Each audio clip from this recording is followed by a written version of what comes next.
Hello and welcome again to another DSPB video. In this one I want to talk about my almost 4-year-long experience with the Fuji X-T2. Wow, 4 years already over. Yes, that's quite a long time, and actually also the longest period I owned any camera basically. But am I still enjoying the Fuji X-T2 after 4 years? And since the Fuji X-T4 will be shipped very soon, will I and should you switch to the Fuji X-T4? Stick around for the next 10 minutes or so to find out. 4 years ago I switched to Fuji from Sony full frame. The X-T2 was the reason for me to completely go APS-C. This camera was such a great experience for me that I never wanted to go full frame again. And also now in 2020 I really don't feel any need to go back to full frame. The features of the Fuji X-T2 are still top even now in 2020. If you would buy this camera now, you will get pretty much everything you need, especially if you are an enthusiast or amateur. For social media, family shoots, hobby and a lot more, the X-T2 is more than enough, and the price is so low now used that you basically can't do anything wrong. Yes, the X-T2 still doesn't have IBIS, but you have Fuji's great OIS in the lenses. For me the X-T2 had everything I ever needed basically, and it served me extremely well, and it is also still working perfectly for me, and I really shot a ton with it for this YouTube channel. In extremely cold conditions, in the autumn for street shots, portraits, macros, and also in the hot summer on vacation.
Now in 2020, when I use my Viltrox 85mm 1.8, I have to say I miss the IBIS though. And basically I wanted to switch to the Fuji X-T3, but the X-T3 didn't have IBIS, so for me the X-T3 didn't have the killer feature I needed basically. I can understand that a lot of people bought the X-T3 because of its great video features, but honestly I'm really glad that I never bought the X-T3 and spent money on it. Since the X-T4 is out now, it's really better to skip a generation of any camera if you ask me.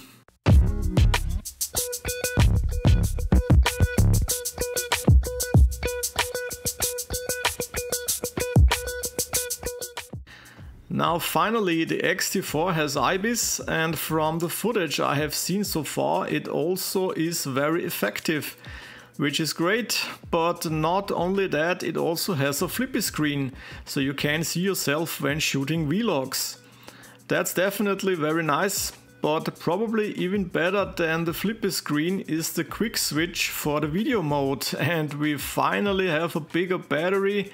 Oh my god, Fuji, thank you for listening. Fuji basically made everything I said that should be improved in my Fuji X-T3 review.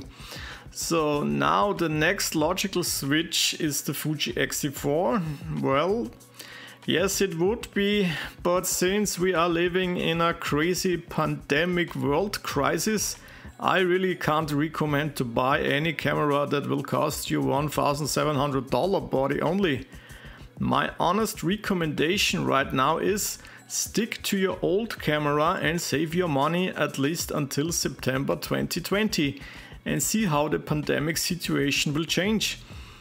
The good thing about it, if you wait, I'm sure that Fuji will also offer cashback promotions and also lower the price at least in December 2020.